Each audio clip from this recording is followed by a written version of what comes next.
March 28th, we are going to do a live all-day mission. It's going to be right here on the Fiat Ministry Network.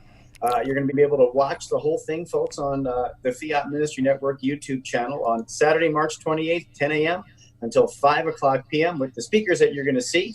I'm going to introduce all of you real quick and just tell you who you are going to encounter. Then we'll bring them on in the same order they're going to speak on. So we're going to kick things off with Martha Fernandez Sardina, and then Judy Hare, who's not on the call tonight, will be at 11 o'clock. And then we'll also have Ray Haywood at noon, Terry Modica at 1 o'clock p.m., The Love Chaplet by Penny Warner at 1:45, Kendra Von Esh at 2, Andy Santis at 3, Martha Fernandez Sardina in English. I failed to mention she's going to kick things off in Spanish, like she'll do right now for us, and then she'll end the day in English. We're also going to have closing mass with the man you see on the bottom right, I believe, of the screen, who is Father Matthew Faith.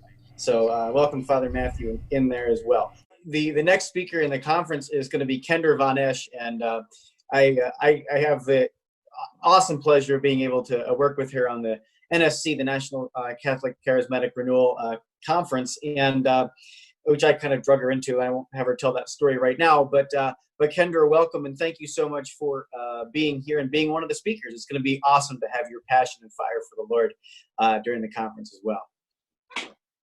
Thank you for having me, and note that I am in my bed, my cup of coffee.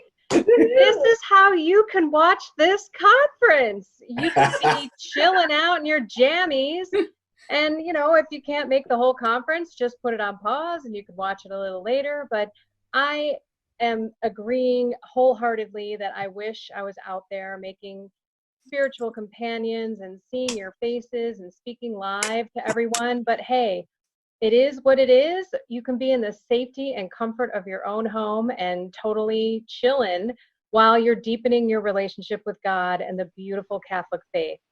And so my talk is, if I have not love, I am nothing. St. Paul, what a brilliant saint. And I feel very much like St. Paul because most of my life, for 42 years, I lived the worldly life.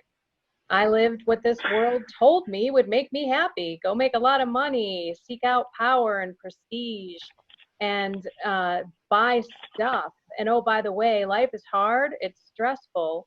So don't forget to party hard because that's the stress relief, and seek every pleasure. If it feels good, do it.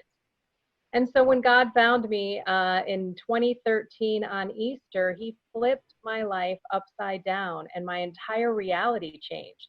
Everything from my beliefs to wanting to become Catholic, the faith that I ran from for most of my life, like 42 years of my life. I had no idea what the faith was.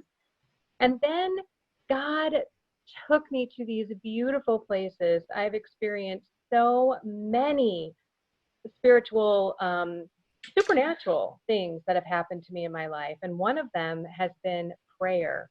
I have a spiritual director who's trained in Ignatius spirituality. And my life with God has changed from a checklist and a to-do list about going to Mass to a deep, deep love affair. Everything I do is for my love of God. And without love, and without, showing love to others, the two greatest commandments, as we know, love thy God with all thy mind, body, soul, and strength, and also love thy neighbor as thyself, cannot be done without the first one. God really needs to be center of our lives, and we need to pray without ceasing. That was another St. Paul thing in the early part of my journey. I was like, how do you do that? How do you pray all the time? Well, it is in gratitude and thanksgiving and constantly seeing him in other people, and also being the love. We all know that love is what identifies us, or so Jesus said it should, as Christians. They will know you by the way you love each other. Well, do they know you as Christian, as a Catholic Christian, by the way that you love your brothers and sisters on this planet? Nothing matters if we don't have love behind it. So that's what I'll talk about, and how I came from kind of loving myself and loving my stuff and loving the things that this world told me I should love, to loving Jesus Christ, the Holy Trinity, the beautiful sacramental graces of the Catholic Church, and my brothers and sisters on this planet. So join us again. Chill out with whatever you want to put in this mug with us, and I hope to see you on Saturday, March 28th. God bless you all. Awesome. Definitely it's one of those things that I think the lunches will be much better. You get to have them on your couch, as Kendra said. You prepare your own lunch, and it's definitely a good thing.